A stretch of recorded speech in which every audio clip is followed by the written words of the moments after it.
Psychology in Seattle. Umberto, have you heard about the furries? Have you heard of the furry culture, people? Like the Greek Furies, you know? No, the furries, the people who dress up in furry outfits. Oh, like when it's wintertime or the Inuit. No, they just like furry, like teddy bears and... Oh, that kind of furries. I guess I have heard, yes. So patron Kim wrote in and said, is it a sexual deviant thing? And why does this community attract so many sexual deviants? Wait a minute. Okay. That's hilarious. Is it at all about sexual deviancy? And by the way, why are they all sexual deviants? So let's get into it. Let's talk about what the psychology is behind furries and just how sexually deviant it is. That sounds sexually interesting. This is the Psychology in Seattle podcast. I'm your host, Dr. Kirk Honda. I'm a therapist and a professor. My name is Humberto Castañeda, and I run an organic clinic that specializes in bee morticians. So long story short, it's not a deviant thing. I actually didn't read Patron Kim's entire email, so I probably was mischaracterizing her overall question, but long story short, it's not, but let's get into it. But before we do that, I want to provide a caveat that I'm not an expert on furries. I'm not a furry. I've never been to a furry convention. I have done some research. I've looked up some science, and I've reached out to actual furries and talked with them about this. So, just take everything I'm about to say with a grain of salt.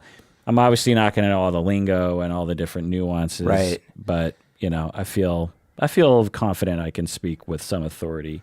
I'm actually really experienced because when I was 7, I dressed up, maybe I was 8, I dressed up as a werewolf for Halloween. And I've also been Chewbacca, so. Right, that's something we'll get into later, is all of us technically are furries because at some point in our life, we have enjoyed a teddy bear or dressed up in an outfit or... I mean, to be fair, for me, it was drawing the hair on my skin, but still. But that is... We'll get into it. It's essentially that. Anyway, so an anonymous patron wrote in and provided the following story. I was involved in the furry community for about 8 years, starting in 2004, way back when, creating costumes, wearing them, even helping to run conventions. In my part of the country, the fandom skews very young, and I am in my 40s, and I'm a woman, so I feel pretty awkward to show up amongst a sea of college-age men. My way into the fandom was through art. I have always been a cartoonist and loved to sew stuffed animals, even as a young child. It wasn't a sexual thing for me, although I did have friends for whom it was a fetish. In general, the custom costumes are so expensive that the ones you see out in public aren't the ones that you will also see in the bedroom. Custom costumes. No joke, these costumes these days run between $3,000 to $6,000. Yikes! Some of these people are very fantasy prone, and it feels like they are finally, quote unquote, themselves. Some of these folks may feel almost like the alter ego is a spirit animal of sorts, and others come to furry from a performance and acting perspective. So furry is like a noun. Right. I just realized that in this email. Yeah. And for some, it's like Halloween, where you just want to get to be someone else for a while. Okay, so Berto, let's define, what is a furry? I guess someone who wants to dress up in a costume of some sort. Maybe ideally it has fur to it and they want to role play, perhaps. Okay. Yeah. So there are different sorts. That's one sort, but there's a lot of different sorts, and we'll get into the statistics. Actually, only a minority of people who identify as furry have a fur suit. What? Yeah. We need a new label here. Right. So, but once we get into this, it'll start making more sense. So some like to dress up in a cute furry costume. Uh-huh. Some just like the art online. Do you think Nick Fury is a furry? Some like to fantasize about being another animal. Some have a sexual component to it, like they fantasize about having sex with an animal or an animal-human hybrid or something. It's part of their sexual life. Like a satyr or something. Yeah. Or like there's plenty of anime characters who are hybrids. Centaurs. Yeah. Well, you keep going to Greek. My Little Ponies. Yeah. It's or like Mickey Mouse, Mickey and Minnie or something, You don't have to do Greek. You could do any number of things. You could. Some actually want to be another animal. So to me, as I started looking into this, on the surface of this, it's very similar to Trekkies or Star Wars fans, or even sports fans, as far as I can tell. They love this particular thing dearly. Right. They're super into it. They're nerds for it. They go online and look at pictures and videos. As a Seahawks fan, as a UW Husky fan, I will during football season, I listen to Seahawks podcasts. I listen to Huskies podcasts. I watch the games. People around me are like, why are you spending so much time watching football? I go to the games. When you go to the games, everyone dresses up and furries. Actually, what I've noticed in the past 20 years is that fans are everyone dresses up in some of the color. Like when you go to a Seahawks game, the stands, it's all blue and that limey green color. Yeah. And when you go to Husky games, it's all purple and gold. 20 years ago, up until 10 years ago, that wasn't the case. Like to see someone dressed up in that full-on outfit at a football game, they were a weirdo. Now, typical Seahawks game, you'll see hundreds of people dressed like in the full-on. Yeah, with full mohawks and face makeup, and they're just regular people now. They used to be like the complete weirdos. And so I think as our country becomes more affluent, and I think more hobby-oriented, because when you think 20, 30, 40 years ago, my parents anyway, there wasn't this emphasis on hobbies the way that there are today among adults. You know what I mean? Really? That's interesting. Yeah. I mean, think about... Hobby is such an antiquated word. But it's like hobbies of the generation before us was like, maybe fishing. Sure. Maybe knitting or something. But not like full-on super nerddom. And I mean, most adults have something that... but they wouldn't even define themselves as a super nerd. But when you look around their house, it's like, well, how many Seahawks memorabilia things do you have around your house? Just count them. Sure. All the beer cozies, all the coins, the stickers, the calendars. Right. The bobbleheads, the Christmas lights in the front of the yard, the sticker on your car. Hate to break this to you, but you're a super nerd. Your wallet. Yeah, you're a super nerd for this thing called football. Yeah. But okay, so that's fair. But I feel like people used to collect stamps. They don't collect stamps nowadays, Well, some people do. But you know what I mean. Certainly, totally. But Yeah. I think that was rarer. And because, previous to 20, 30 years ago, the vast majority of people had kids, and they had lots of kids. Yeah. The average family was like 3+. So, you'd have like 5, 6 kids. Yeah. And you don't have time as a parent for hobbies. Plus, there wasn't this kind of culture where you could even really participate. That's why stamp collecting was a thing, because it's just something you could possibly get and save, right? Because you get stamps in the mail. But like the people today, there's an entire store called Hobby Lobby, Yeah. There's entire sections of Bed Bath & Beyond that are just dedicated to football and soccer. Yeah. There's entire stores dedicated to bobbleheads and anime figures. That kind of thing did not exist when we were kids. Interesting. I mean, just think back. That stuff, like when we were kids, the biggest thing was Star Wars figures, right? Right. But even those, for when the first Star Wars movie came out, they had no idea the demand that they ran out of things. You could buy a couple toys at first. Right. And most movies didn't have action figures. You just think about that. You go to Raiders of the Lost Ark, and there's nothing to do beyond that. There's no internet. There's no posters. There's no figures. There's no video game. There's no fan fiction. There's no YouTube channels. There's no Certainly. there's no reviews. There's no recaps. There's no predictions for the next one. It's just you just go to the movie and you go home and that's it. Growing up in Colombia, the sports thing was always there. Like, people have always been obsessed with their soccer team, and I guess that was a thing where people did have all sorts of sports paraphernalia. I guess they wouldn't dress up in suits. That's the thing. But they definitely had all sorts of posters and banners and shirts and things. But I also know that, maybe, actually more popular in this country even, I think people's group identity used to maybe males anyways, used to be around things like Boy Scouts growing up, and then maybe later you might be in a frat, and then maybe later you might be in one of those like the Masons or the hunting lodge or whatever the heck it is. Right. And so today, since those things are falling out of fashion, or there's more plurality around these kinds of things, there's all these other things that crop up, like furries. So to me, when I started really looking into it, I was like, oh, when you really look at the furry culture, it's really just one of those nerd sections, like Trekkies or Star Wars fans or sports fans. And, also, but then you think, well, you said, sports fans, they don't dress up in furry costumes. Well, how many times have you and I dressed up as a Star Wars character? Right. Or, you did Harry Pooter or whatever. Harry Pooter? What the?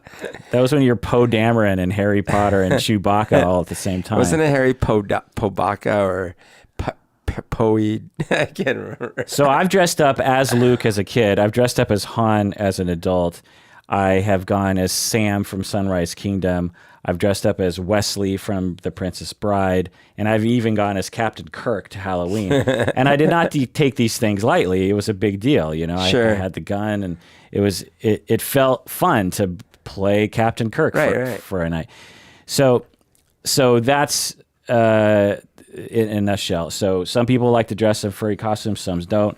Some are into the art online, some aren't. Some are into like fan fiction, some aren't. Some people like to fantasize about being another animal. For some, there's a sexual component, and for some, they actually want to be another animal. There's this thing called a fursona. Can you imagine what that is? A fursona? Yeah. Like a persona, but furry? Yeah, exactly. So you have your normal personality, yeah, and then you put on your fursona. So as I was saying earlier, there's a lot of variety for furries, but this is actually something that there's not a lot. According to one survey, 95% of furries have a fursona. So this is what you're saying, basically a persona. That's their furry persona. When they go online or when they're at conventions, they might actually pretend this fursona. So if they're a fox, a vixen-y fox girl. What would they say? Yeah. Well, for some, I think they literally just make sounds like a fox. I think that's actually true. Now, for some of these people, it can be very casual, like dressing up as Captain Kirk and saying, canon statements like "Beam me up, Scotty." Just joking. But for some, it can be quite serious, where they feel like they're actually stepping into their real skin in a sense. Oh, interesting. What would be your fursona? My fursona would be like some sort of gorilla outfit. Oh, yeah. Yeah. Don't you have a gorilla tattoo? Gorberto. Don't you have a gorilla tattoo? I do, yeah. Why? I identify with both. I love the fact that gorillas are these like massive, strong creatures, and yet they're very chill, kind of zen. They take their time. They're veggie eaters, So this is interesting because when we were in a band together, and actually more pointedly, before I was in a band with you, yeah, you're in this band called Missionary, right? And correct me if I'm wrong, but you and the other band members, you created this world where each of you was like a different animal, different spirit animal or something. Yeah. So you were the gorilla. Yep. and other bandmates were different animals. Well, it actually was a little trickier than that. We had a gorilla and a small chimp, and each of us were additional entities. Okay. Yeah. So that's kind of like a fursona. Total Fursona. And you actually developed a little comic book. Yeah. So as you thought about your band, you thought it would be fun to adopt these other... Right. And it wasn't just frivolous. You also felt like it kind of represented your characters. Yes, because the whole idea was, a spin on the whole concept of a missionary. The missionary was this kind of Christian entity moving into a savage world and converting the natives. But instead we thought, well, what if the forest, the jungle, and the spirits were the missionaries coming to convert the humans, and so each of us was sort of like a jester character from different mythology, not jester, like a prankster, like Loki sort of, but from different mythologies. And then the gorilla spirit and the chimp, they were sort of the sun and the moon of this thing. So it's very furry. Very furry. Where the animals come and help to make the humans more animalistic. Yeah. So there's this other thing called fursuiting. Can you imagine what that is? I figure like they're dressed in fur and then they wear a suit on top of the fur. Yeah. Really? They wear a fursuit. And what percentage of fur... sorry, because for a second I imagined like that character in Hanna-Barbera. He's like a gorilla, but he's got like a nice little hat and like the little bow tie. Do you know what I'm talking about? Vaguely. Yeah, it's like that. Like I imagine like they're dressed in furry and then a suit. But anyways, you're saying that's when they suit up. Yeah. Okay. So what percentage of people who identify as a furry own a full suit? Well, it sounds like you kind of spoiled the party here. I would have said like 99%, but now I'm going to go 60%. 13. Whoa. 13%. They only have to be, so there's no pre-qualifications here. You could be a furry without owning a furry costume, but the majority of them. Most don't. So what do they own? What makes Nothing. them a furry? Nothing. They don't own any fursuit. Do they just voyeur? About half of them own a tail. Oh. So or and maybe some more own like Ears or something. Yeah. Okay, that's fair. So they don't go full furry. Well, but I think part of this is that you have an expectation about what furries are, Yeah. because of what little media has paid attention to it Right. and you've consumed. And I'm here to break some of those myths. Is that furry does not mean you have a fursuit. In fact, most furries don't have a fursuit. It's much more than that. There's this other thing called Otherkin. Have you heard of this before? Yeah, I have. Isn't this where it's like you have like an animal that's your alter or something? Yeah. Yeah. That like a cat or... Right. Yeah. So a woman might be like, I'm Otherkin. I'm not really human. I'm not really... Oh, right. It's not that... Yeah, they actually are like, I'm not human. I'm a cat. Right. Yeah. They identify as another animal or partially as another animal. And there's people that go through extreme lengths to modify their physical appearance. Right. So there are people like that. Yeah. And, each to their own. But again, most people who are Otherkin don't do anything like that. Yeah. It's just internal. They don't do any plastic surgery or I anything see. like that. In fact, I would venture to say 99.999% of furries don't do any plastic surgery or tattooing to make themselves look like the animal. Who would be your other kin? Oh, so for me, I've always said a duck. A duck? You'd be a duck. Tell me more. Well, one, I'm sick and tired of everyone choosing all the cool animals. And you feel a duck's getting the shaft. Right, and it's just like, it's so predictable. Oh, I'm a wolf. You could fly. Or I'm a cat. Right. Or I'm a leopard. And it's like, right, so to me, I'm about pragmatics. So ducks can fly, Right. which is awesome. That is Imagine being awesome. able to fly. Yeah. They can walk, and Right. they can swim, and they can swim underwater. Because see, if I was going to go the flight route, I would definitely go more like hawk, Because hawks are cool. Well, they're badass, not just cool. but I wouldn't go full eagle, Hawks and eagles are.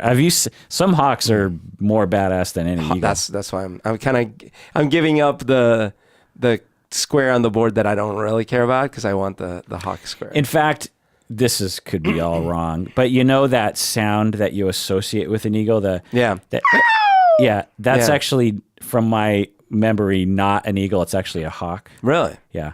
The sound that bald eagles make anyway, it's actually you'd be surprised what the sound actually is. Oh, really? I've actually heard because I used to have some living by me in Lake City, and they make actually really interesting noises. I think when they mate, they like fly around in the sky and they make this really kind of weird. I used to go shooting the bald eagles, but I guess I must have gotten them before they made any sounds. Yeah. So otherkin are people who identify as another animal. And people use this term quite in a variety of ways, but, so just keep that in mind. So what percentage of furries say they do not feel 100% human? Oh, interesting. Well, 5%. 35%. Wow. So about a third of them say, I feel like I'm part non-human. So it's way more of a defining characteristic of a furry that they don't fully feel human than they own a full furry suit. Right. So you're seeing what I was seeing was that being furry is less about dressing up in a fursuit and more about your identity as a human, as a person. Also, what about non-furries? Because, non-furries could identify as not feeling entirely human. Okay, so, well, what percent? 5%.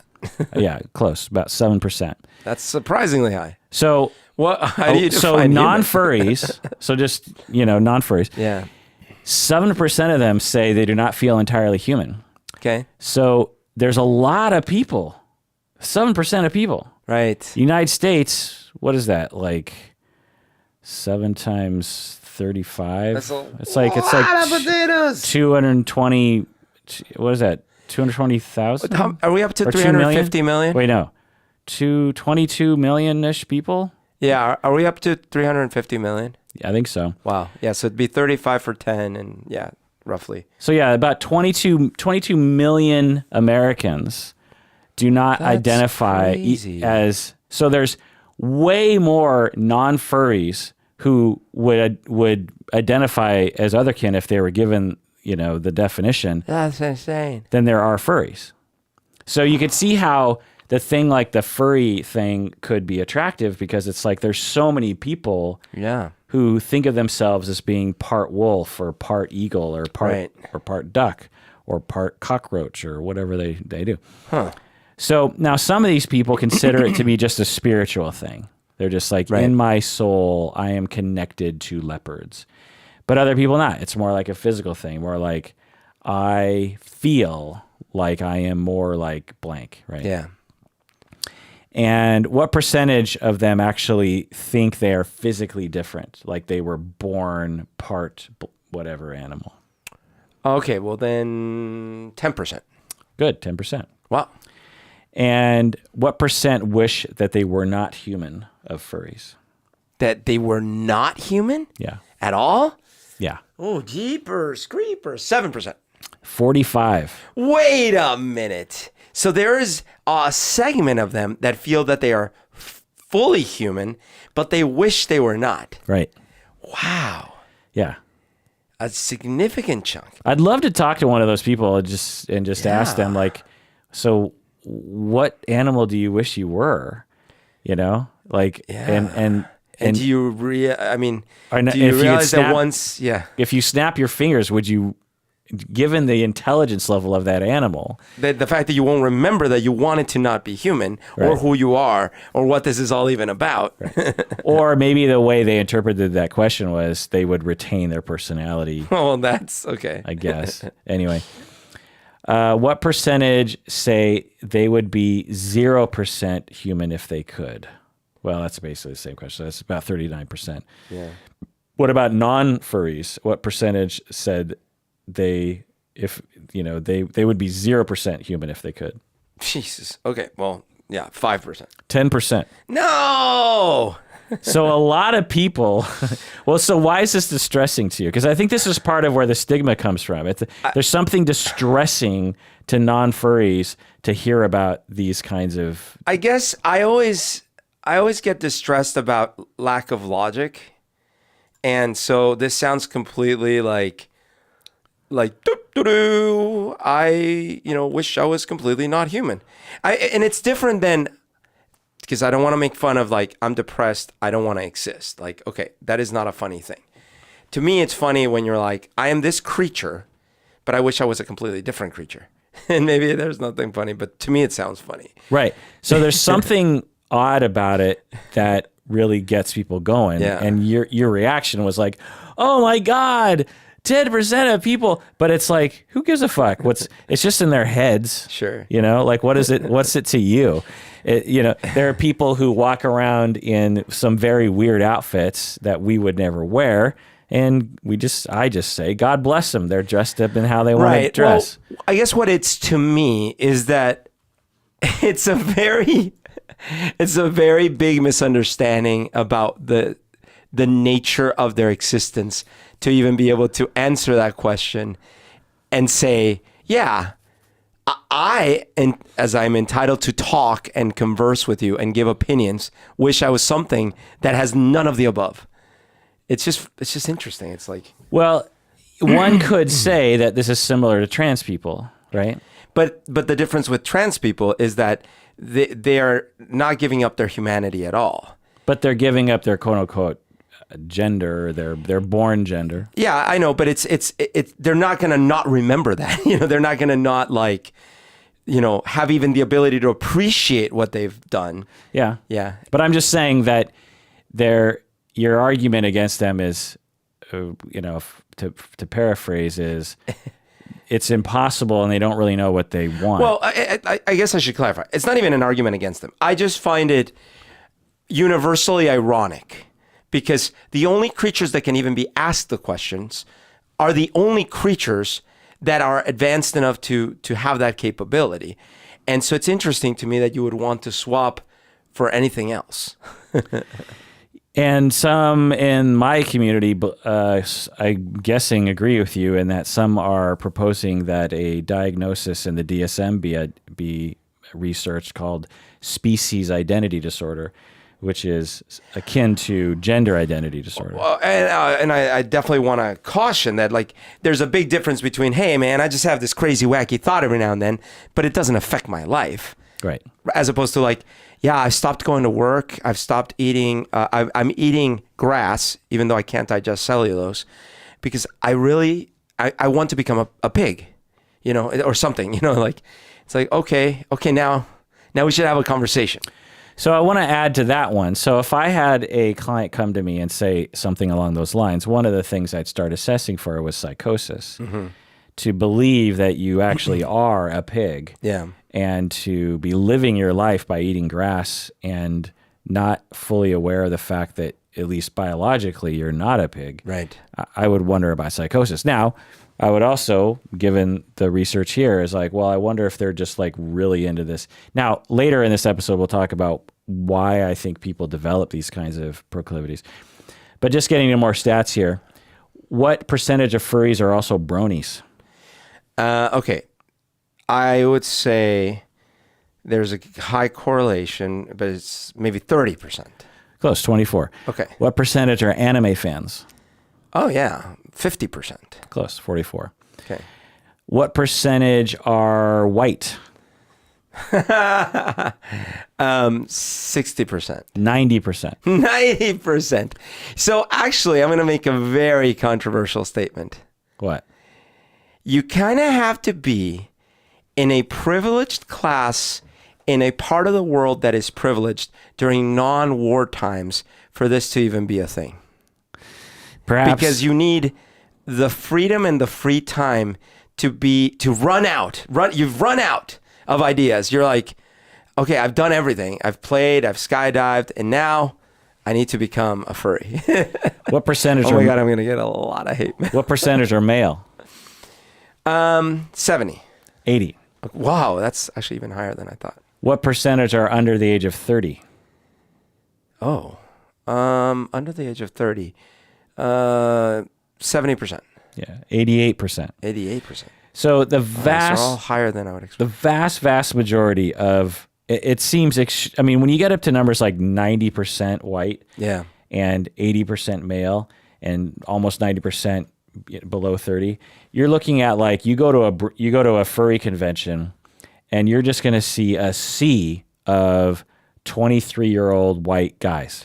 Okay, is there a correlation with homosexuality? So what percentage? So the general population, gay, bisexual, percentage wise is what? 20%. No, general population. 10%. Wow, you are from Seattle. 2%. It's close. It's between like 2 and 5%. Sorry, I don't know what the fuck I'm talking about. I mean, you said 20%. I don't know what I was talking about. Oh, okay. No, you're right. I should have thought it through. You're right, and I am in an environment where it makes it feel between San Francisco and here. It's like, yeah, everyone is this way. Right. And what percentage of furries identify as gay or bi? 10%. 20%. Whoa, so that was my original Right. bad guess for the general pop. Right. So, although most furries are hetero, Yeah. they have a much higher rate of being gay and bi and trans. Are they more or less or the same left-leaning? Oh, that I would have answered in previous years. I would have said, "Oh yeah, it's like 99% left-leaning."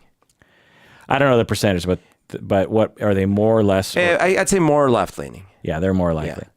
What percentage are atheist? 60%. 44. I think it's another Seattle thing in your head Yeah. right there. What percentage have children? 20%. 4%. 4%. Okay. One, they're so young. Yeah. And two, And they're busy being furries. maybe. Yeah. How many are in relationships? What percentage? I'll be generous. 50%. Yeah. Which is probably similar to general pop of that age.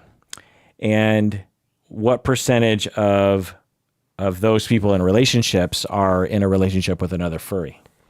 Oh, 70%. Good. 76. So there's a lot of, cross-pollination between couples happening. Do they have to be Polynesian? So with conventions, do you know the names of the biggest furry conventions? FurryCon. Nope. Well, one, they got kind of close to one. FurCon. Midwest Fur Fest. Okay. How many people do you think go? So to give you some comparison, PAX Prime in Seattle has about 70,000 attendees. Okay. Comic-Con in New York City has about 130,000. Midwest Fur Fest is the largest with how many people? 10,000. Ooh, good. 11,000. Okay. And then Anthrocon is the second largest. Anthrocon. Only 7,000. So it's the second largest one. So a big, some of the terminology I didn't get into is they will often use the term anthropomorphize. Oh, Or I see. Of course. anthropomorphic. Okay, so Right. they're applying more to my point. They're applying human characteristics to non-human entities. What's the point? Well, that's my point. Is like you can only get these behaviors if you are human. You can't get them if you're anything else. Yeah.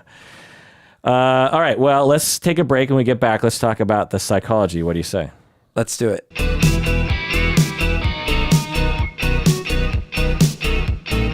All right. We're back from the break. If your furry Fursona, the gorilla, were to compel the listeners to become a patron, what would the Fursona say? Number 1, I like bananas. Number 2, I like breaking down bamboo trees. Number 3, you donate or I pull arms out like Chewbacca. Wait, now the gorilla has a Fursona that it's Yes, he's a chewy Sona. Why wouldn't a gorilla? Don't you think if you're a gorilla and you see like this extra tall and light-haired gorilla dude with a like laser gun, a bandolier and a laser gun, you're like, ooh, that's different. Yeah. That looks like my orangutan cousin, but not related. So You know, it's always bothered me, and I hate to admit it, but like a crossbow laser gun. One, two, no one else in that universe uses a crossbow laser gun. Three, that gun for some reason is like 100 times more powerful than any other blaster. Well, it is in the new movies. Yeah. Was it always that way? Oh, no. Maybe not. I think in 4, 5, 6, it was just But you're right. What is crossbowing about it? Yeah. I mean, they put these little balls at the end of the thing. They make it look like maybe there's like maybe it's focusing the laser beams more. Yeah. I just think, it just shows how easily, if a number of those things would have piled up in George Lucas's decision making, how bad those first movies could have been. Right. Because like just point to like crossbow. Okay, so he'll have a crossbow. Crossbow. Anyway, so the psychology of furries. Let's talk about it here. So now the bottom line. So what's the bottom line? The topic sentence of why people involve themselves in the furry community. What would be the bottom line? Do you think I would say? White privilege. No, just kidding. Wanting to belong to a group. That's a good guess. The bottom line actually is we have no freaking idea. Okay. Because we don't know why anyone does anything, really. We can only look for associations and well, we know why they do some stuff, like breathe. Right, eat, but you don't know sleep. why people vote the way they do, or why people dress the way they do, or why people murder people, or why people eat, Not at the individual level, but at the group level, we can make a lot of approximations. No, we can't. We can. Name one thing along those lines that you we can approximate why people dress the way they dress. Approximate is a very funny word. Well, sure, but we can say, why do people wear pants? Well, why do men wear pants versus women wear skirts? Well, we can make approximations about those. Approximations, for sure. Sure. But I mean, like I'm saying, we can't say why Sally today wore a skirt exactly, but we can say why women in general wear skirts and men in general wear pants. No, you can't. So we can make a statement. We can make a statement. Anyone who knows anything about, and I think this is important to point out, not for this episode, but for all episodes. Why is the moon going around the Earth? You're asking me? Yeah. Well, because the motion was established such that it was trying to escape, and the gravity between the two pulled it back into orbit. Right. And there's general relativity in there as well, and gravity wells and blah, blah, blah. And there's even quantum physics in there at some level. But there are scientific measurements that you can repeat over and over and over again. You can look at other bodies in the heavens and see that they operate in exactly the same way, given the mass and the velocity, the distance from the orbiting body. There are just countless upon countless measurements, precision down to like 0.000000001%. They can predict the motion and the mass and blah blah. When it comes to measuring human beings and their behavior, we have nothing like that. There's nothing like that where you can point to a thing and say, this is why. We have models for understanding people. We have models for understanding. We have models for making potential predictions. But you can't point at you can point. So let's say we look at another solar system through the galaxy, and we see a star and we see a planet, and we can measure somehow by, transit method, the velocity of the planet, the distance of the planet from that sun. And we can predict down to 0.0001% accuracy how fast that thing is moving around that star, right? Yeah, but you can't point to Sally across the street and say, I know exactly what outfit she's going to wear tomorrow. Well, yeah, but again, so the degrees of freedom of the examples you're giving at the macro level are teeny insignificant, right? Compared to but at the same time, that's the point. But you're wearing a T-shirt with a Millennium Falcon on it. Yeah. Someone predicted pretty well that if they made a whole bunch of those, they would sell T-shirts. And this happens all the time. Now, some people make bad predictions, but marketers make a living out of figuring out how to market. Do you know how, for every one of the shirt that I have on right now, do you know how many people thought they had predicted correctly in marketing a T-shirt and failed? Yeah, but that's backwards statistics. No. Actually, I would say that based on the capitalistic growth of this country in the last 100 years, excusing for abuses, actually, I would say that most people end up predicting fairly well over the large scale what people want. Okay, so let's, even if that's correct, which it's not necessarily true, predicting economies is hard. Yeah, but I'm not saying like you're like, I'm betting on the stock market. I'm saying that at a macro level, people are like, one person's like, I'm going to establish a restaurant. Okay, they fail, but 10 others don't. And then in 100 years, we look at the capitalist growth and it's like, yeah, actually people have made money. Okay, maybe we're not arguing about the same thing. We might not. My point is that when we ask a question, why is someone a furry? Sure.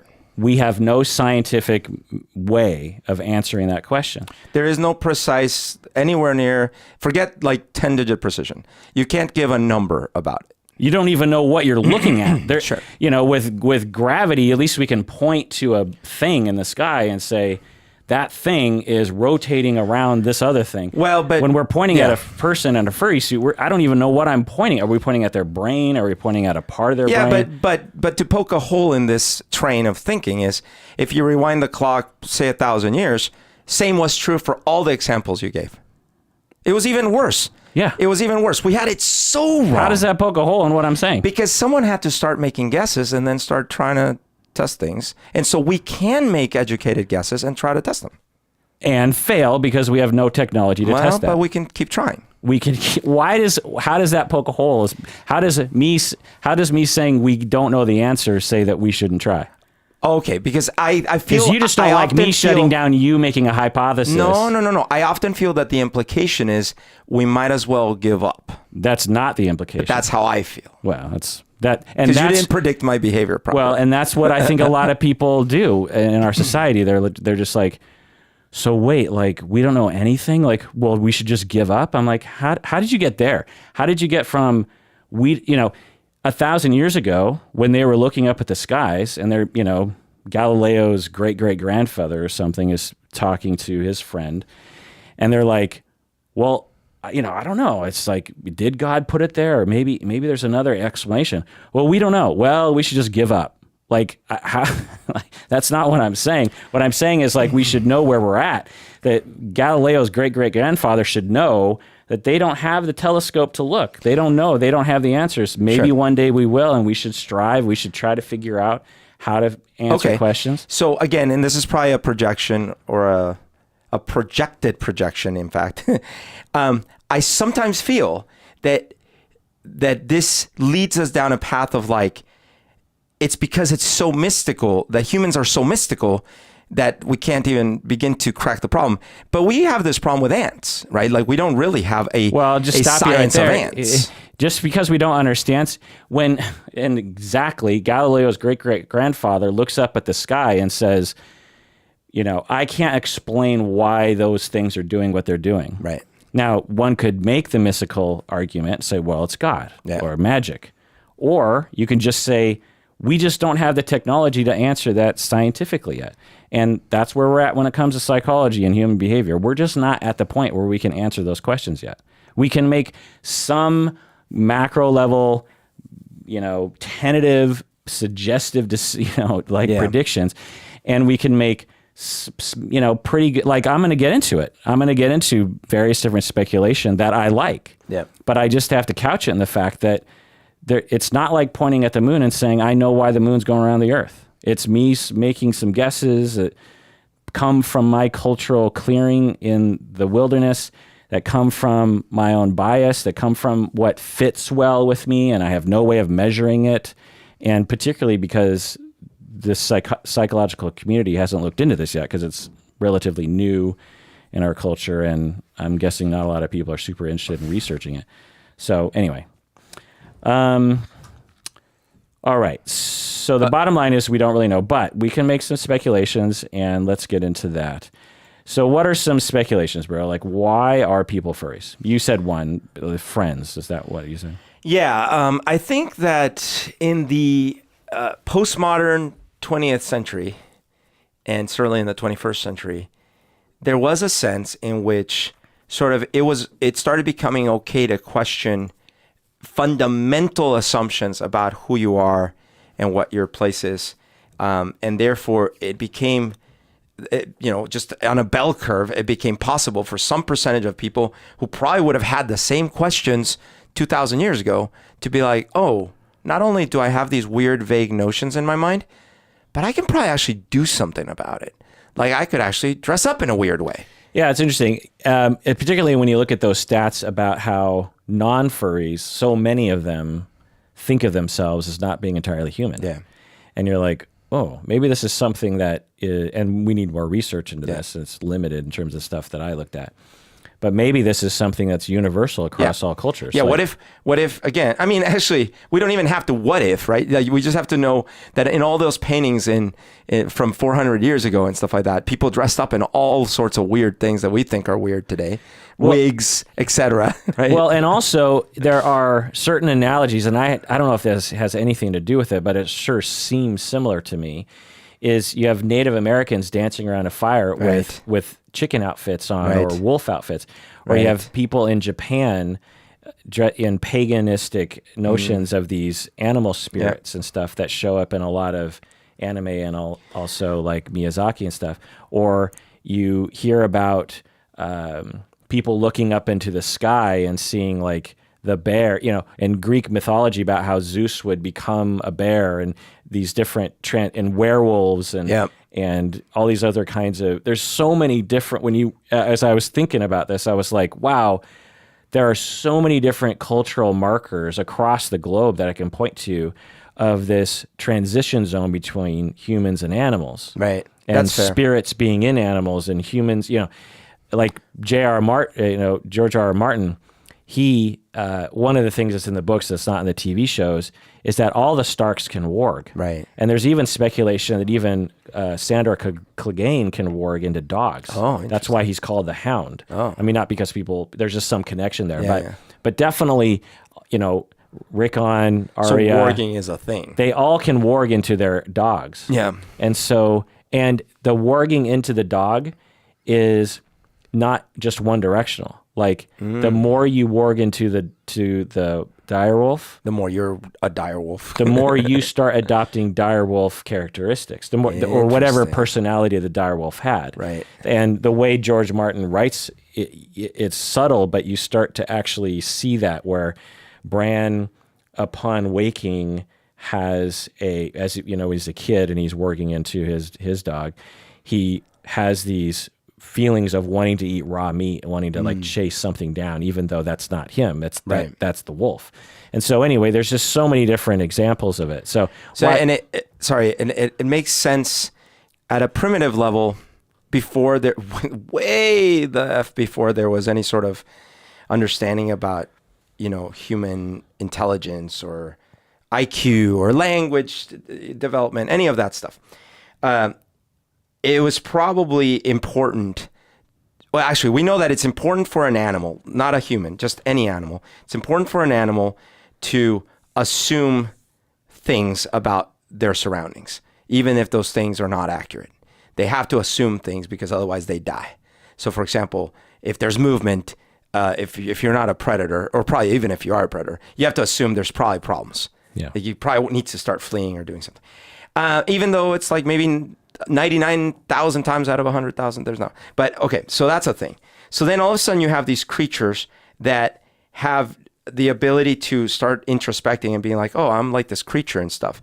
So it probably becomes important, or maybe it's just a side effect, that when you see things that are not you still give them those human traits. You're like, yeah, I mean, the rock probably is thinking weird things about me, and that frog is probably thinking, how should it kill me? And you probably attribute language and things in your head. And so all these little stories start developing about the frog said to the snake, blah, blah, blah, blah, blah.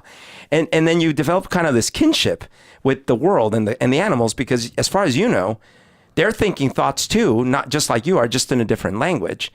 And so then it becomes kind of pretty natural from there to be like, yeah, I can identify with that leopard. That's a strong animal. Look at those claws. Look at those things. Yeah, we have such a strong need, for whatever reason, universal across all cultures, to imbue human personalities into things that it goes way beyond living creatures. Right. It goes to Wilson in Castaway. Yeah. They've done experiments like this where they will take so they'll take like a face that is a cartoon face, and they will do something bad to the cartoon. They'll hit the cartoon face over with a hammer.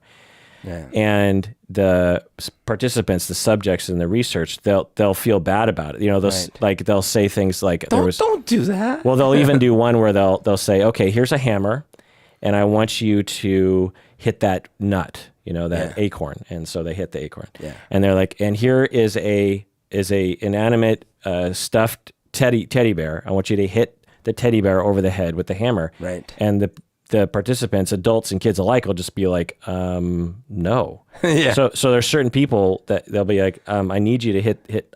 No, I'm not going to do that. Yeah. And it's like, how and why? Yeah. Even if, and they even will do incentives, like if you don't hit that teddy bear over the head with that hammer, I'm not going to give you the money that we promised you. Right. And the people are just like, I don't care. There's no amount of money that's going to, and then so that kind of makes sense. We can all kind of relate to that, but then they try to reduce that thing down as much as we can to then they just have like the head. Yeah. And then they take the fur off. And then they take the mouths off, and they found it. I can't remember what they reduced it down to, but it was just like, if it was just a circle with eyes, you didn't want to hit it over there. But if it was just a circle, you could hit fine. it. But if it has circle with eyes, right?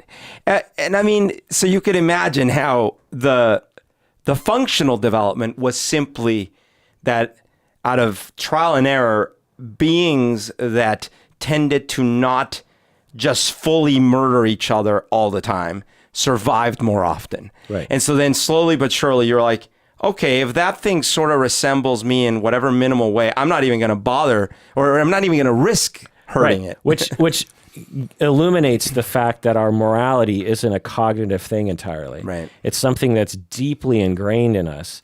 And even though our cognitive mind is like that circle with two eyes is nothing. It's right. nothing. It doesn't matter. It doesn't feel, but I can't help in my bones feeling bad if I hit it over the head. And that's a great sort of really strong counterexample. There's this claim that some folk make that if you give up the belief in God, in any God, but they'll do that as a salvo because they really want their God, but any God, you will just as well and or probably become a nihilistic criminal, doing whatever you want and murdering because why wouldn't you? Why wouldn't you?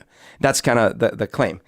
And number one, there's certainly no evidence for that. But number two, this type of experiment is certainly great counter evidence because in no belief system that I've heard, like the Bible, or maybe there are some, maybe more native ones or something. Protect but I've circles never heard, with eyes. Exactly. I've never heard listen, even if it looks sort of human, you better not hit it with a hammer. Yeah. That's not a thing.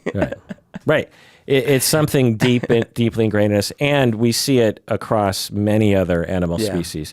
Yeah. This notion of fairness and of not harming other things is really quite common to others. And it only makes sense evolutionarily. Meaning, I'm not saying that's the only way it could make sense. I'm saying it makes a lot of sense if you think in those terms. So in getting back to your point, and then we'll move on back to the furry stuff, is that our brains are just bags of meat that is, it's just like a steak.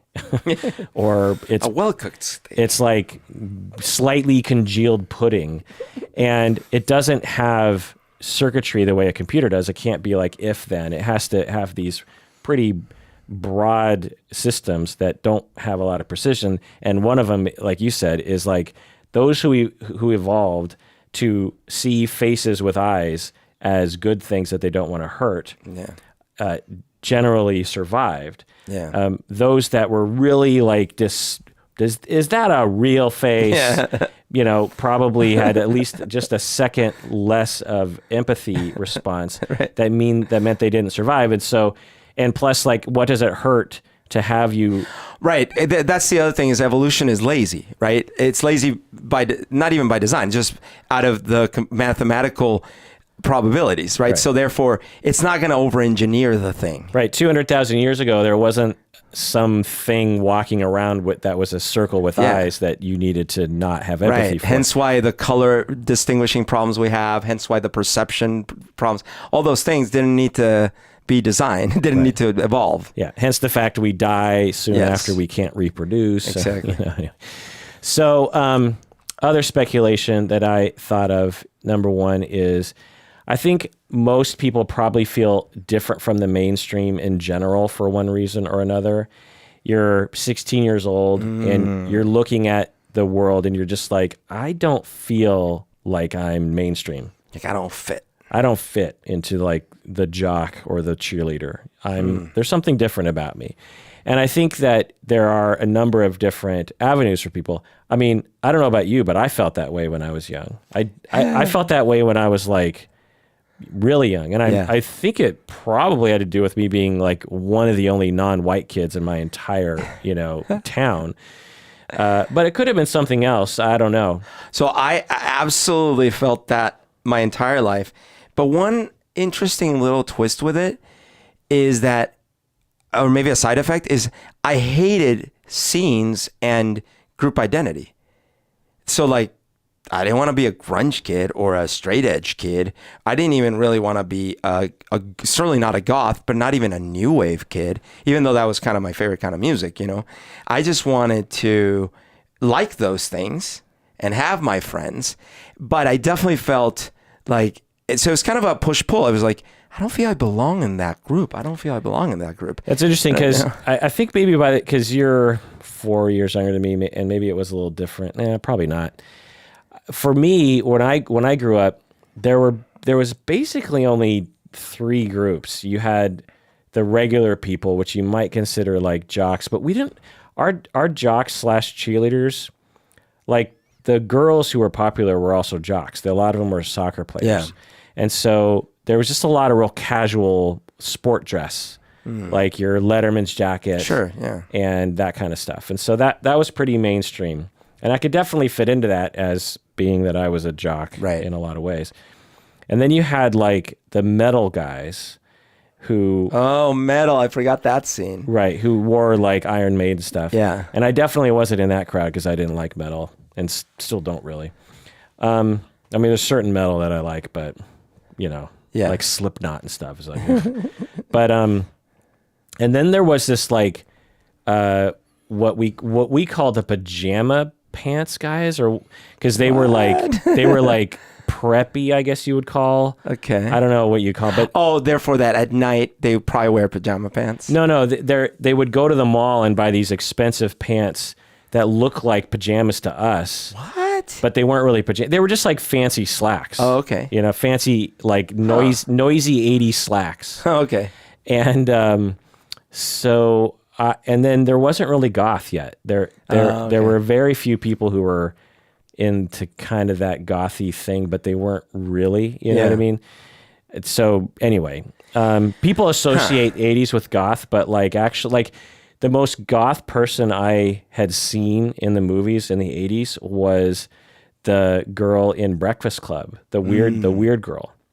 Remember the weird girl? Yeah, totally. But she just kind of wore black. Yeah. But she was really weird. Yeah. Anyway, the point is that I feel like a lot of people growing up feel like they're not really mainstream and they're like, okay, who are my people? Yeah. And if you also have this, affinity towards animals and your own identity or anime or furry things, right. I could see you very quickly getting kind of attracted to that world because it starts online because there's a whole furry system online. But it easily could just be Dungeons and Dragons or punk rock or metal or goth or all those other kinds of subcultures, right? Now, if you're gay or bi or trans, then you might even feel like you're more not mainstream, which is maybe another attraction to this. Number 2 is I'm guessing some people have social anxiety. I can't remember. This is a way to armor up, right? So I can't remember where I heard this, if it was on a podcast or someone was telling me in person. That's how much I listen to podcasts. I can't differentiate between conversations and podcasts I listen to. By the way, I have a new favorite podcast. Oh. It's Conan O'Brien's podcast. What? Is this a new podcast? No, it's been out for a long time, but for whatever reason, I didn't know about it. And I've just been binging the 35 episodes. Is it him and Andy or just him? Or? No, what he does, the premise is he's looking for a friend. And so he has a lot of famous people that he's known over the years as guests on his show. And he's like, will you be my friend? Oh, I see. I thought he was looking for a long lost friend. He's looking for a new friend. Yeah. Okay. And it's really well produced. And Conan O'Brien is, I mean, I love him and all his, I've been watching him ever since the beginning. And yeah. I feel like he's just become more and more funny as he's gone. He's so awesome. And the when he travels and like he was in Australia recently and did a bunch of. See, I've never seen any of that. It's all on YouTube. You can. It's all the clip. That's where I watch it, is on YouTube. Oh man, I'm missing out. I love Conan O'Brien. Yeah, I mean he went to Cuba. I gotta listen to this podcast. This might be the first podcast I listened to in a while. Yeah, so he had to do an episode with Jimmy Kimmel and with Dax Shepard and Nice. And some of the episodes are better than others, but some of them are just like hilarious. I mean, the ability for Conan O'Brien to just riff. And the other thing I realized about Conan O'Brien that I like is that he seems kind of woke, even though he doesn't really speak that way. Like I'll notice some of the comedians with him will make certain jokes that are like, I think he was talking to Kevin Hart, if I'm not mistaken. And I can't remember who he was talking to. Oh, he was talking to Bill Burr. Mm-hmm. So he had Bill Burr on his podcast. And Bill Burr, no, not Bill Burr. Bill Burr is the very offensive guy. Yeah. Yeah. Well, the other guy, other Irish. Bill Maher. No, maybe it was Bill Burr. It's either Bill Burr or someone like Bill Burr. Okay. Where, he's a man's man. And my wife, she'll just nag at me when I get home. Okay. Yeah. And so they're talking and it's awkward because Conan O'Brien is like, in his head, I can tell he doesn't want to go along with this joke. Like there's a Jimmy Fallon way of doing this where you just sort of like, oh, let's change That's subject. crazy. Yeah, but Conan O'Brien's like, wow, you're pretty stuck in the past, but he makes a joke about it, you know what I mean? He doesn't like hammer, he's just like, wow, I'm not going to go along with that one. Like, it seems like you're kind of still messed up in the head. Okay. Yeah. Like he can't help but to say, right, geez, that's pretty regressive. Yeah. And I never, because you don't see that in his show. You don't see Conan O'Brien having those kinds of challenges. I mean, certainly there's a lot of things you can point to what Conan O'Brien does that I'm sure is a little regressive, but the way he treats his assistant is sometimes a little cringeworthy. But anyway, I through this podcast, I've come to think, wow, he actually, coming from where he came from, it's pretty amazing that he is that progressive in his thinking. Anyway, and he does it with such ease. Like he's not preachy about it. He doesn't make it unfunny. He always finds a way to talk that is interesting. I don't know. I just have a lot of respect. He doesn't give up the higher ground. Yeah. So anyway, I think some people have social anxiety and so I was listening, I don't know if this is a podcast or a conversation, but someone was saying that their whole life they were socially anxious and they always felt out of place and they were super shy and never said anything. And then for some reason they ended up having to be a mascot for a football team or something. I think this was a podcast. And they put on the furry costume for the mascot. And he said, I instantly felt okay. Weird. I put on that costume and I could go out on the field and do all these crazy things. I'd walk up to the opposing team's coach and I'd spank him and I'd do sexual things with the cheerleaders and That's crazy. The crowd was going wild, and then I'd go home and I'd take off the suit and I'd go back to my shy self. That's fascinating. But I can totally see this. Like you put on a mask. I mean, have you ever had that experience? No, dude. For me, it's the opposite. This is why. Have you seen me wear a mask for more than like a second during Halloween? Well, I have seen you with like the Jar Jar. Yeah. Okay. First of all, I instantly get claustrophobic. But beyond that, I actually, and maybe it's because I'm an extrovert, I don't know, but as soon as I cover up, I actually feel super self-conscious. It's really weird. Yeah.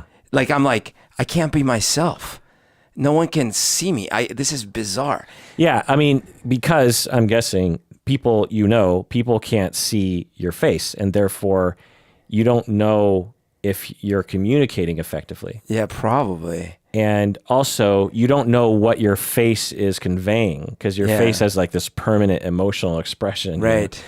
And so, yeah, that's an interesting litmus test as to how maybe extroverted you are or something. Like, would you rather have a mask on your head all party or not on your head? And I'm okay, like, so now modifiers, like, a little hat or whiskers drawn or something like that, I'm all game for it. But something that fully covers me, I'm like, ugh. Yeah. Even, and not only the face, also like a suit, the idea of a suit. And I swear it also has something to do with claustrophobia because I'm like, get me out of this thing. Yeah.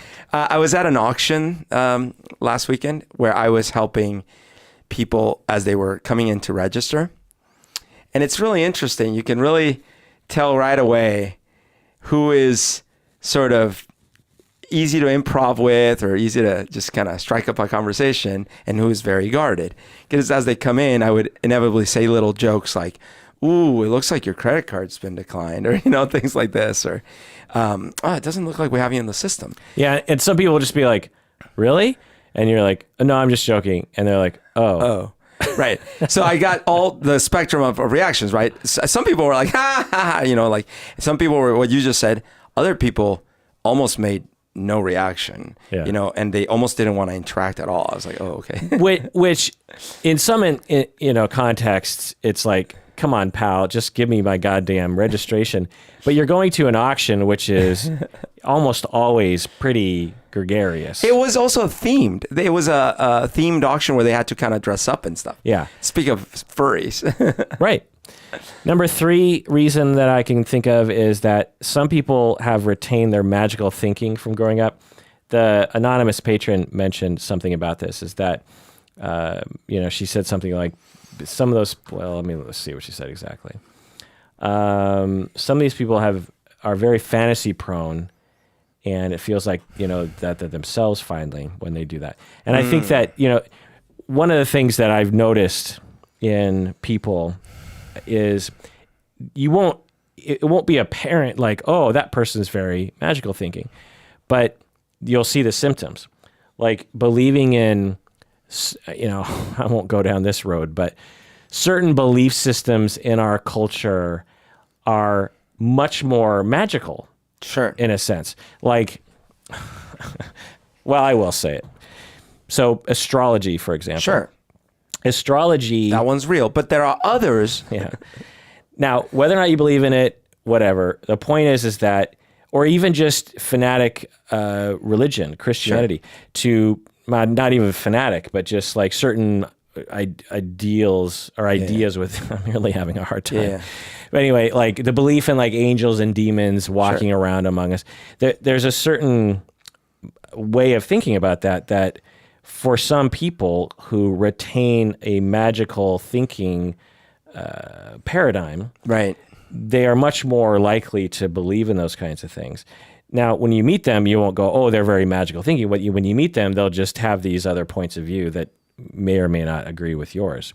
Yeah. Now, for some people, this magical thinking is a quirk. It's just something about them, personality trait.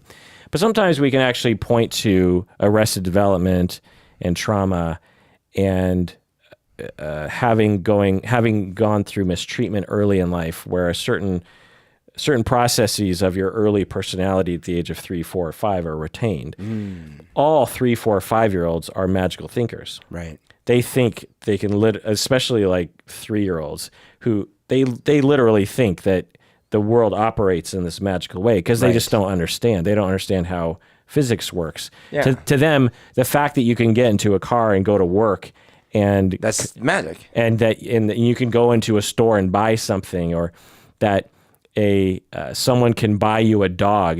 Right. To them it seems magical. It's to you. all magic, and so they think Santa Claus is real, and I can actually fly if I think so, or I'm actually Princess Ella because that's who I am right now. Yeah. And so when you have some interruptions in your development at that time, you can kind of retain a little bit of that into adulthood, but it won't look the same. So Right. you can imagine if you still retain that, you'd still have this magical way of thinking about animals and your personality and that kind of thing. And man, kids can get really upset if you challenge their magic. Yeah. You know what I'm saying? Even older kids too. Like, I don't know how old, but where you're saying, well, you know, you're not really. Oh my gosh, it can be. Yeah. You can be at war. Right. Also, another thing that I thought of just now that is now leaving me is how people forget things all the time. So it had to do with going through difficulties early in life. Oh, so when you go through difficulties early in life, you develop a need to escape, to dissociate in the minor way, and you develop a fantasy life where you kind of go inward and you think about all these happy times. Right. And if your home life wasn't very good, you could imagine that for some of those people, they might be attracted to the furry lifestyle. Now, I'm not pathologizing the furry lifestyle. Most people have gone through mistreatment in life. Most people have to have some way of coping with that mistreatment. I'm just saying maybe for some people it resonates that the narrative that because they went through the mistreatment, it led to certain personality traits that led them to enjoy the furry lifestyle. Also, so here's another thing that I thought of that I didn't see any evidence of, but I just seem like, and if you're a furry out there, please let me know. I could see of the few psychopaths that are out there in the world, I could see them maybe being attracted to the fursuits because they can hide behind these masks and exploit other people. Oh. Now, I didn't see any reports of that or anything, but I don't know. I just thought like... I actually, again, I would bet the opposite. Like, that would call too much attention or something. But imagine you're at a furry convention and you're a psychopath and you're in a mask. All right. I know, sure. Just like in any distribution of people, there's probably... Right. But I'm saying I would be surprised if there was a special affinity there. Right. Totally. Yeah. Also, it's like there's plenty of other venues you can exploit people where you don't have to pay $5,000 for a suit. The last thing is that Japan and its culture has really spread around the world. Oh, right. And Japan has always, or for a long time, had this culture of cuteness that is way beyond anything Americans could ever dream of. Is it also like South Korea now? And was it always the case, or was it spread? Or well, Japan occupied. Some of my ancestors actually occupied South Korea. Okay. So South Korea and Korea, in general, has retained a lot of Japanese culture. Okay. I can't really speak with authority about Korea. Obviously, Korea and Japan are so close. Yeah.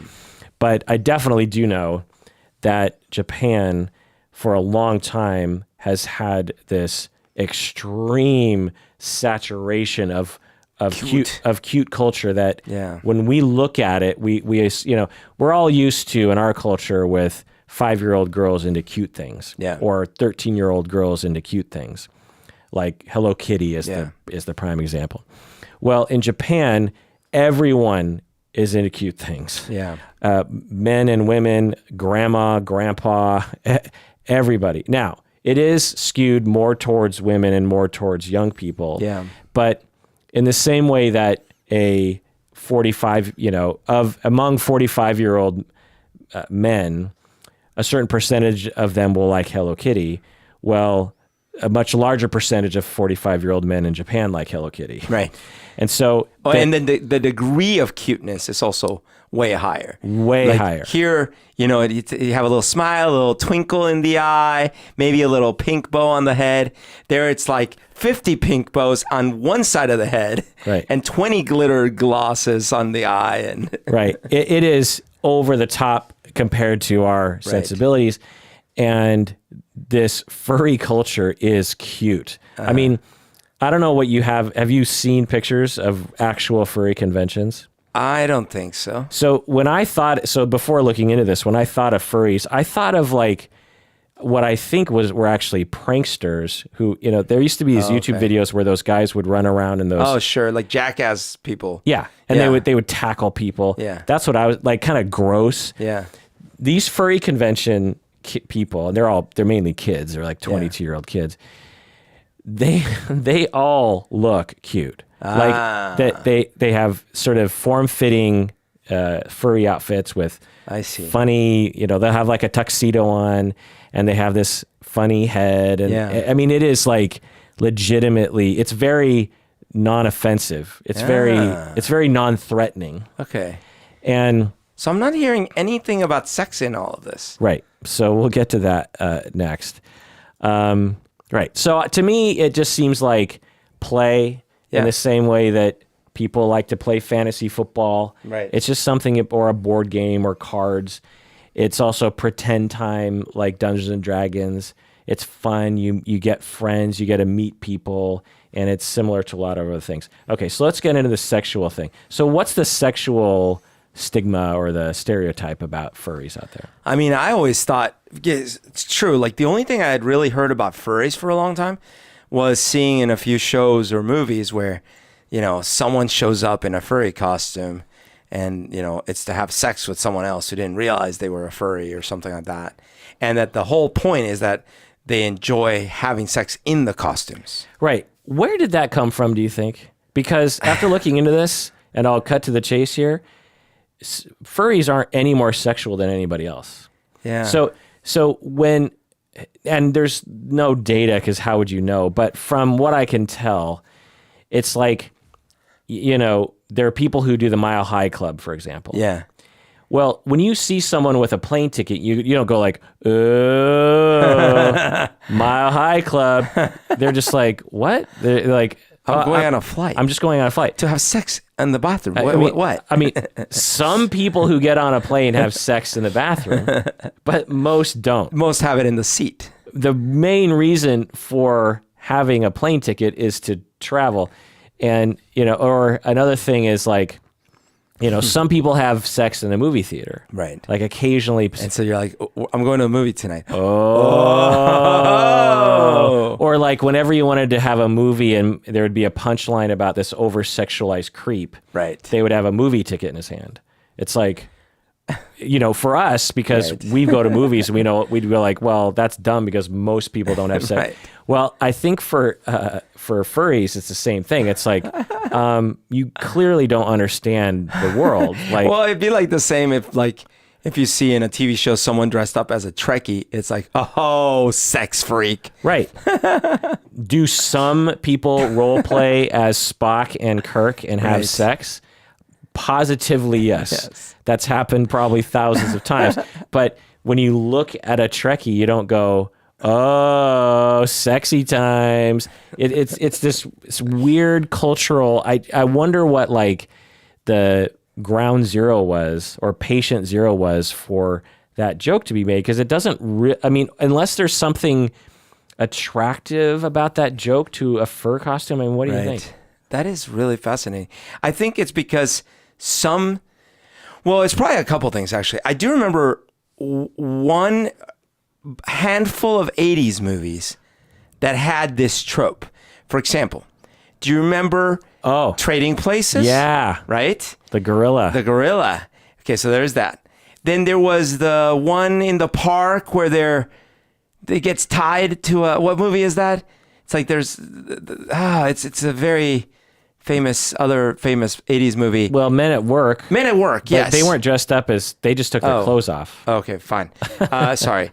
Isn't there something with Spies Like Us when they're dressed like a cow? Isn't there a thing? Oh yeah, right. Yeah. They're dressed as a cow. Well, I don't know about it was that movie or. And then Porky's, even though there's probably no furry stuff in Porky's, it's like named after a pig and the sign's got like a pig. And so like I think in the 80s we got indoctrinated like any animal stuff is sexual. Interesting. Yeah, I mean it could be. So have you heard of yiffing? No. So yiffing, can you imagine what that is? Yiffing? Like from GIFs? Like No, yiffing.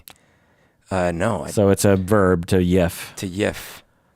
I mean, rubbing your animal parts together? No, well, maybe. I guess that's part of it. But It's essentially, I don't know how it's used in sentences, but it's essentially when furries have sex. Okay. Or when they're asking to have sex. Why? What's the... Well, it's named apparently after a sound that foxes make. Oh, I was right about the fox. So apparently and maybe even biologists, when they study foxes, weird. they even call it yiffing. I don't know. So Are what foxes common furry targets? I don't know. What percentage of men and women report viewing furry pornography? Oh, sorry. And by the way, let's not forget about Catwoman.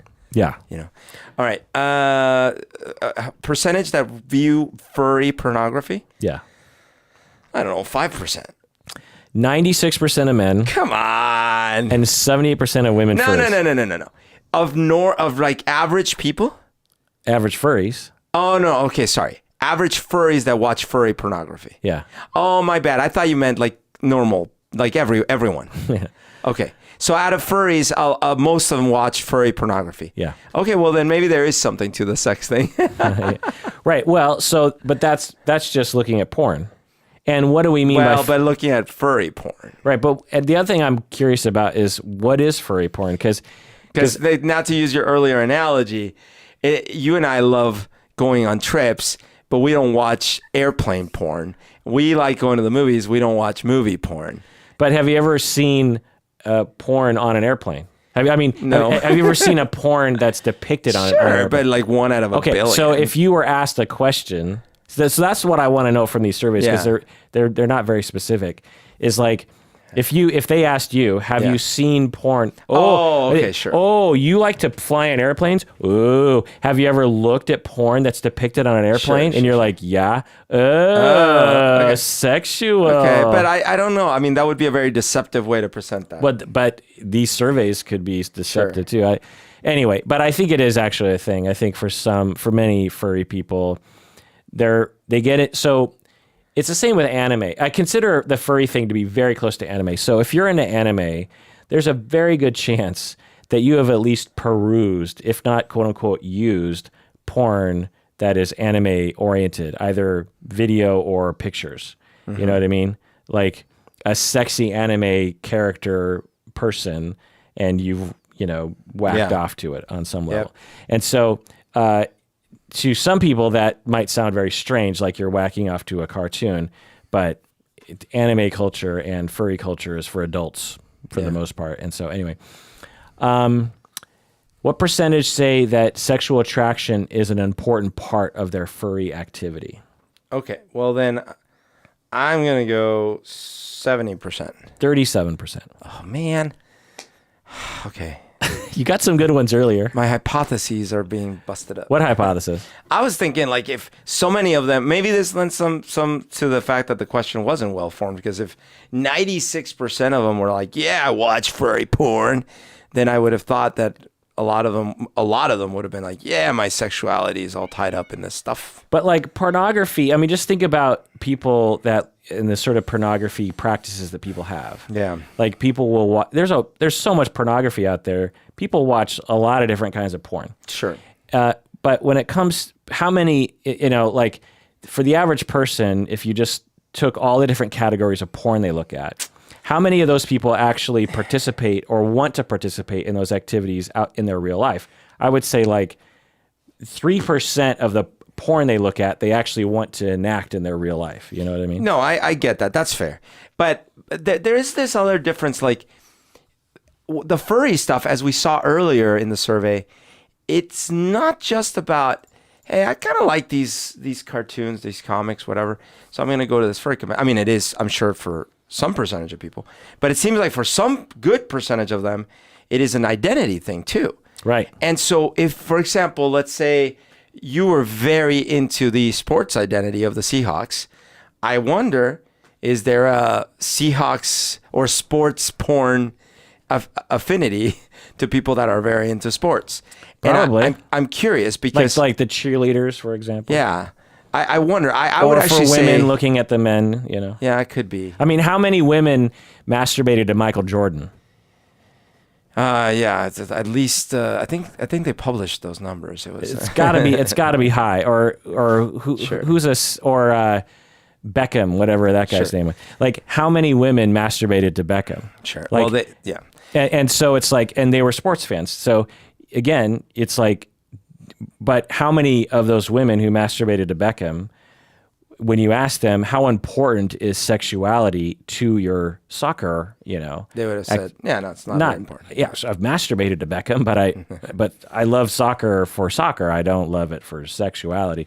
Now, Still 30-some%. right, still about a third of people. So when you go to a convention, a third of, at least, about a third of those people are thinking it's an important part. Now, they probably think there's a lot of other important parts, Well, and given that the community is small, relatively speaking, and given the fact that many of them are gay and bi, and that there is furry porn, I would anticipate many of them are in the furry porn. And when I say gay and bi, what I mean is like it's basically a young men's game. Yeah. And if you're a young gay male, Yeah. a furry convention is A good place to go furry. Yeah. What percentage of furries have fantasies about having sex with animals? That That one took you by surprise. 2%. 17%. Oh my God. Dude, That's it's just high. fantasies. And, All right. and a lot of non-furries have fantasies. all right. What percentage are sexually aroused by stuffed animals? Oh God. Oh no. Poor stuffies. 20%.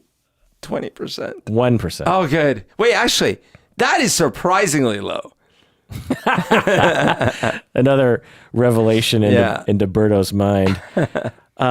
So the bottom line is that it's probably a little bit more sexualized than other things like Dungeons and Dragons, for example. But the vast majority of activities don't have anything to do with sex. And I didn't see any data or even anecdotal evidence around the sexual deviancy being like a theme within it any more than any other convention. Like you go to a boating convention, there's going to be a few sexual predators. You go to a technology convention, there's going to be a certain percentage of sexual deviants. Do you think that they sell furry outfits for real dolls? What do you mean, the sex dolls? Or Yeah, the real doll sex dolls. Yeah, I could see that. I mean, I guess you could just buy any furry outfit and put it on them. Right. Or you just get a giant teddy bear. You just need to cut some holes strategically. So is there stigma? What can we point to say that there's stigma? Yeah, I mean, our reaction, or at least mine, is probably pretty common, is like, what? You're into what? Like I said, media seems to depict them in a specific stigmatized way. And the stigmas, I'd be like, okay, so you are sort of a kinky little creature, aren't you? And you probably are into real animals, aren't you? And you probably murder a lot. No, just kidding. I'm attacking on stuff that doesn't. So I was reading about one guy's account on Reddit, and he was talking about how it was 100 times easier for him to come out as gay. Wow. So put that in perspective. Jeekers. So he's a gay furry. Oh my goodness. And his family and friends know he's gay. But he doesn't want to tell me he's a furry. But he doesn't want to tell him that he's a furry. Jeekers. That's intense. Yeah, that's pretty sad that us as a culture have created this world where this very small group of people feel like they can't even tell their own parents. Yeah. Because imagine what parents would find when they Google it. Cute little furries. And what they find is what we put up there. Yeah. And what we perpetuate and what we allow to be out there. Sure. So just put that in perspective. You can see their parents, they're sitting there in their little bunny and bear outfits, just having had sex. And they're like, oh, is this what he's into? Oh my gosh, check this out, Hilda. So why is there stigma, do you think? Well, I mean, like I said, I think TV shows and movies have used it as punchlines. But why was it a punchline to begin with? Well, I mean, there is something unusual about a grown person dressed in a cute furry outfit of an animal. Right. And bestiality is a taboo thing.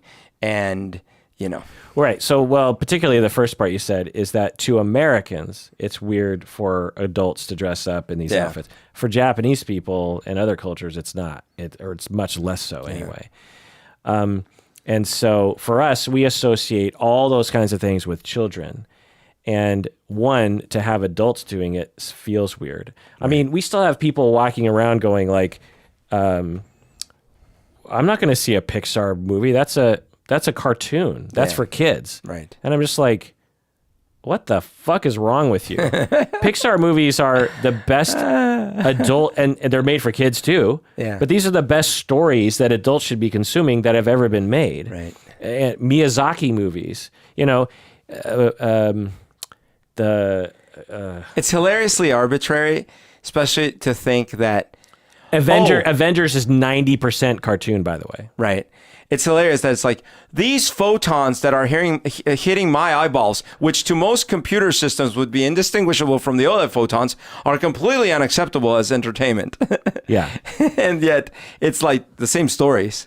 Right. But there are still people who adhere to that. And they're just like, I'm not going to see a cartoon. And I'm just like, man, open your eyes. So I think that's one thing. I also think that, well, I know that we live in a very sex negative culture, like just a massively we like to think, oh, 2019, we got through the 60s where, women's lib and sexual liberation. It's like, no. One, the 80s happened. Yeah. Two, AIDS happened and just say no and, blah, blah, blah. Or abstinence only, I should say.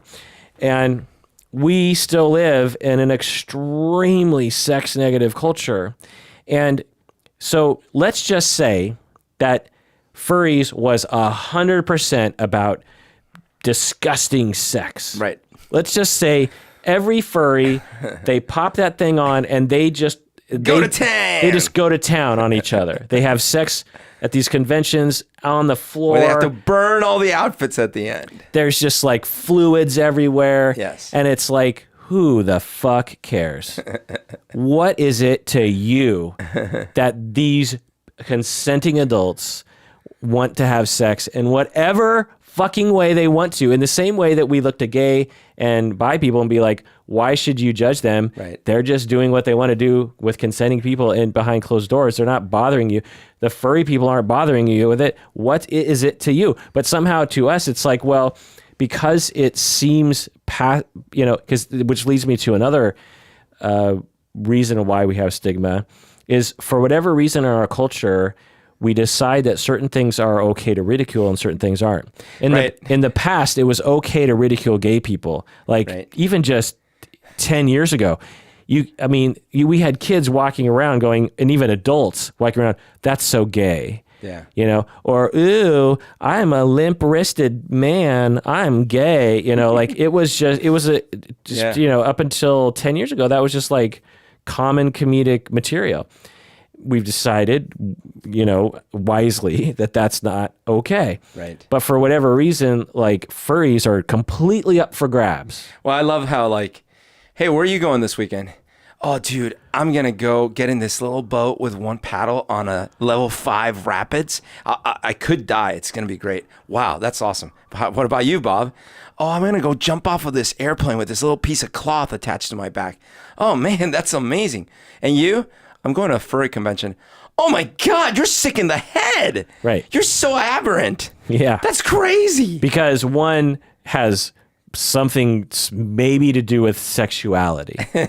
Yeah, it's insane. Who in their right mind would do that? Right.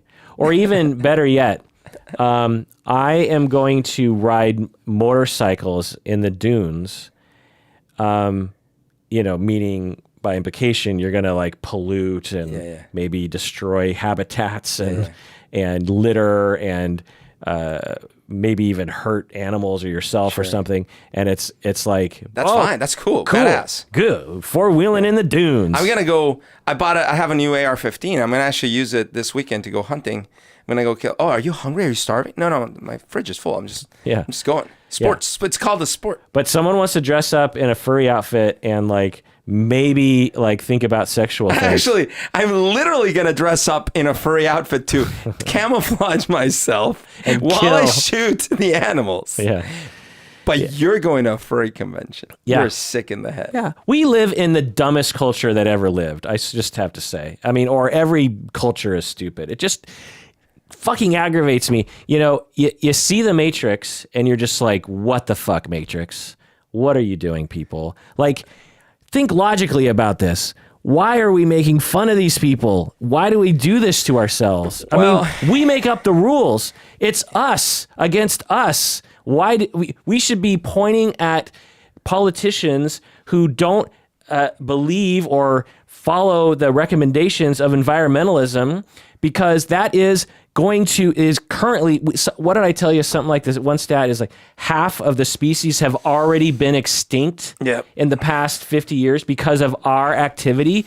We are not we should be fucking laughing in the streets. We should be there should be memes about like politicians not sticking up for the environment. And forget about the environment. Think about ourselves. This is self-preservation. Even if you don't give a fuck about the animals, you don't give a fuck about the temperature, we are going to suffer, or our kids. Do you not care about our kids? No, dude. I mean, I know, I hear you, but the furries are kind of weird, man. I think another thing is fear of the unknown. Yeah. So when people don't know shit, they're like, ew, it's weird, scary. And yeah, those are my reasons. So another thing I found about the stigma was that there's some anecdotes, I'm sure more research will come out about this in the future, is that some people are even becoming suicidal, probably at least in part due to this stigma. You know, they really, so one thing that I haven't really emphasized is for some people in the furry community, this is a minority, I think, this is like very, very important to them. Sure. Like they are like, this is me, man. Like when I think about myself as a fox or whatever, and I put on that fox outfit, I feel like me. I feel like I'm like trans species, essentially. Yeah. I feel like I can't really be, I realize I can't be a fox, but I have to tell you, like in my normal skin walking around, I just feel off. But when I put on that furry outfit, I feel exactly who I am. Mm-hmm. And I want to go to work in my furry outfit. Right. I want to get married in my furry outfit. I want to talk to my parents in my furry outfit. And I just want people to like accept it and be okay with it. But I know that'll never happen, and I can't be myself. And that makes me sad, and that makes me want to kill myself. You know, there's just certain people that are in that situation. Now, that's, I think, a very small minority of the people, but I could imagine that happening. Okay. But this is where I was saying earlier, where it is an important question. At which point does believing something or wanting something that is not properly supported, it's a really difficult line to draw between pathology versus inevitability. So, for example, you know, who says that it's any easier for your brain to switch gears about this topic than it would be about, like you were saying, wanting to be male or female, or about wanting to be thin or fat, or about wanting to eat meat or not meat, or whatever, right? It might be just as hard or harder for your brain, for you to switch your brain's gears about it. It could be like depression. Like if you're depressed, you're depressed, right? But in many cases, it seems like we say, hey, you know, things are fine. You can have mental models and things, but when those start really making it very difficult for you to live your life in a productive, healthy way, then maybe we pathologize it. But where is that line when society is doing the pathologizing? I'll tell you where the line is. When I can blame it entirely on society, it has nothing to do with the individual. If we lived in a society where being Umberto, however you like to be, whatever aspect we want to point to, the fact that you like to wear socks, the fact that you like to talk on a podcast, has been identified arbitrarily as pathology or abnormal, or, you know, at the end of the bell curve. To me, like, that's not okay, right? And so when I can look at a furry person and I can be like, what harm does it do? Now we can look we can look at psychopaths and sadists. You know, they get pleasure from, and even if they're quote unquote born that way, they get pleasure from harming other people. Yeah. I'm okay with pathologizing that one. Okay, but so, and again, this is where the hot water, of course, starts. But I'm going to be sympathetic and say something extremely controversial, but be super sympathetic to this notion. If you rewind the clock, say 50 years, certainly 100 years, but let's say 50 years, and you're in a business meeting with suits, everyone's got their suit, and everyone's a man because there's no women in business, and this is how it is. It's horrible, right? It's by today's standards, but that's how it is. And all of a sudden, the new hire comes in, and it is a transvestite wearing sort of like a female dress, but their body is clearly male, and it's very obvious that this doesn't fit in this, right? Mm-hmm. I actually would totally empathize with, of course, they're going to feel terrible, and that sucks, but I would empathize with the other, say, 12 board members going, I can't work like this. I empathize with it. Right. But it takes 3 seconds of thought to say, this has no bearing on us. No, it doesn't take 3 seconds of thought for the average human being. It takes a whole lifetime, right. Maybe. And, which I agree with. Yeah. I mean, there are still gay and lesbian haters amongst us, by the way. And they've been given decades of opportunities, particularly when you think about different media depictions, right. Ellen, for example, right. To realize that they're just like you and they're not to be afraid. They're nothing to be afraid of. So I say, because to me, it's like, well, I can empathize for sure. Like one of the things that I got in an argument with a family member a long time ago, he was saying that he understands why some businesses would, this was in the 90s, he understood why some businesses would deny, like restaurants, they would deny allowing gay people to eat at their restaurant. Right. And I was like, what the fuck? And he's like, well, you and I know that gay people don't automatically have HIV. And you and I know even if they did have HIV, that doesn't mean that they're going to transmit it to the other customers. Right. But the customers don't know that. Right. And if someone who looks gay, quote unquote, comes into your restaurant, that could completely destroy your restaurant because of the way society sees that. Yeah.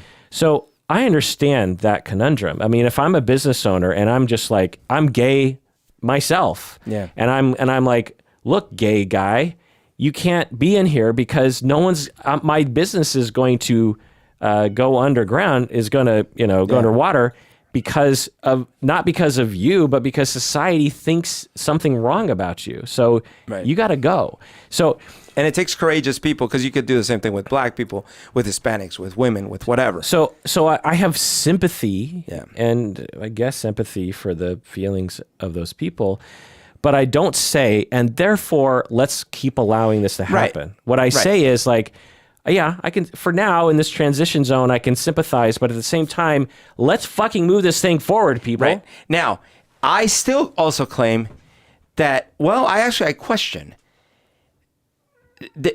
There might have to be a line, or maybe there isn't. But so here's one extreme example. Let's say I actually start feeling like I actually feel like a gorilla. It's not just that he's my spirit furry or whatever. I actually feel like a gorilla.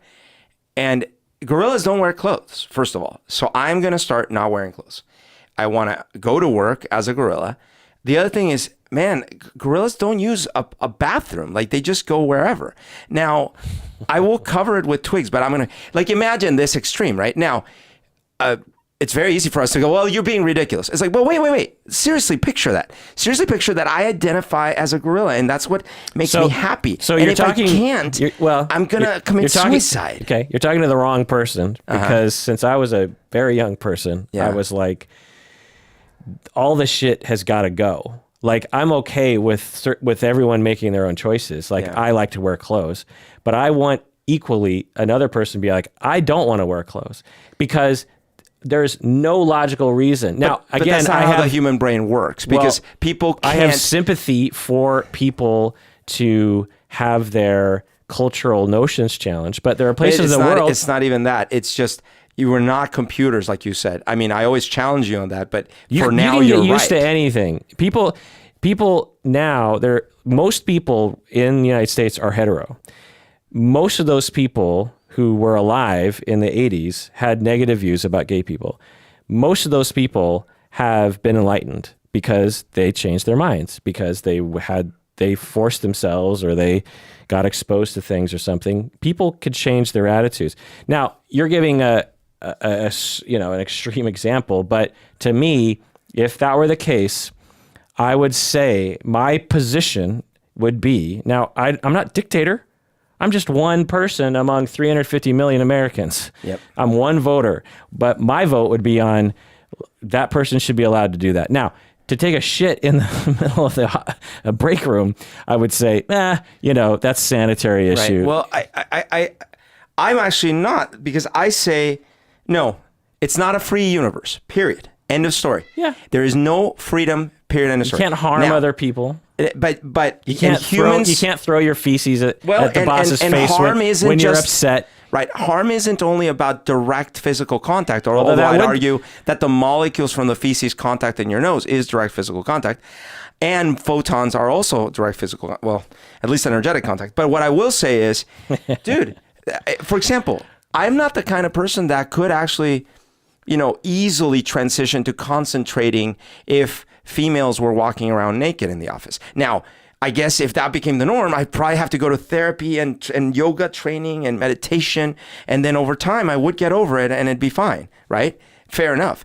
But I have rights too. And I have a right to I liked working in a different way. I don't like working in this way. And so what I'm saying is it can't be an all or nothing.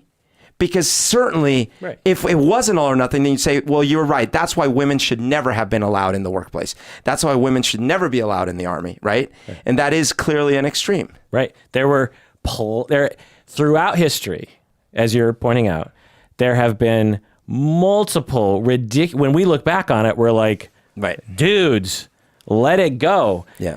Women in the military? Right. That's too distracting. This is a matter of life and death, son. We can't have women. And then after a while, it's like, oh, it's fine. It's fine to have women in the military. Now, we're not fine with women in the military yet. We still have problems. Women are being Right. sexually assaulted at a much higher rate in those environments. It's not like universal, of course. Right. So, but it's we're old enough to remember a time when there were just like women or gays in the military, trans people in the military, and so. Yeah, it takes time, and I think it takes some wisdom to be able to detect things. To me, when I think about history and I think about the meanings of life and what we're doing on this planet and what our priorities should be, if someone wants to be a furry, then they should be a furry, and they should be allowed to do that. Now, if I had a furry friend and they wore that head thing where I couldn't see their face, I would tell them, by the way, it's hard for me to communicate with you with that thing on because it doesn't emote. I don't like it when people wear sunglasses when they're talking. Yeah, I think. But I wouldn't say they can't do it. I'd be like, but the point is that limits have to be imposed. For example, let's say that part of my new furry identity or whatever identity is that I sleep during the day and we throw wild parties at night. Now, on the one hand, you're like, great, that sounds awesome for you. But all my neighbors are trying to sleep. Right. So they call the cops and I go like, too bad. This is my identity. This is what we do. No, But it's can't the affecting- neighbors get used to it? No. Wear earplugs. Yeah, wear earplugs. No. Well, dude, you are not being accommodating. Well, even if I did wear earplugs, it would still bother me. Well, close. You can get these blinds if that I kind could of like effectively, really if cover the light. if I could effectively completely rid myself of any of the noise, then sure. Yeah, well, we'll buy you. We will buy you the earplugs. If the earplugs work, then fine. Right. So It what's must the not problem? be that loud. That's not a problem. Well, I mean, you might If hear my a little sleep- thumping. I guess Well, you'll hear then- the bass thumping. Then that's still affecting But me. that's what we do. You got to get used to it. That You should accommodate your life to because this is what I want to do. right. So it takes some wisdom to be able to, and that's why personal opinion. that's why my extreme. Just because it's work doesn't mean you don't like working in a certain way. Just because you are at work doesn't mean all your likes and dislikes should be ignored. Right. So takes wisdom, takes a conversation, Right. it takes some Right. contemplation. And I think, without going hypothetical, we have human beings in our society who would like to, maybe perhaps more often than they are now, be able to wear their Yeah. fur costume in public, just Certainly. go to Starbucks and get a cup of coffee, Certainly. and just have no ridicule. Certainly. Maybe people are like, ooh, interesting outfit, but it's not ridicule. Certainly. They- And there should be zero, in any case, in all of these cases, in all of the above, ever any violence or threats of any kind. right. Of course. I think what I'm ultimately saying is, I think us on the left often shoot ourselves in the foot of expanding the reach when we act inflexibly and unempathetically to the fact that humans do not change overnight and we are not machines that we agree. can be reprogrammed in a second. I agree. And I don't have a lot of sympathy for people who can't think for half a second and go like, oh, that doesn't affect someone walking to the store in a furry costume doesn't affect me. Right. I should not ridicule that. And I should not like go to a PTA meeting to like stop something from happening. Sure. Like, oh, there's probably bigger fish to fry than this one. Certainly, if we're all okay with like our little kids sitting on some furry red and white old dude, then at Christmas, The original furries. yeah.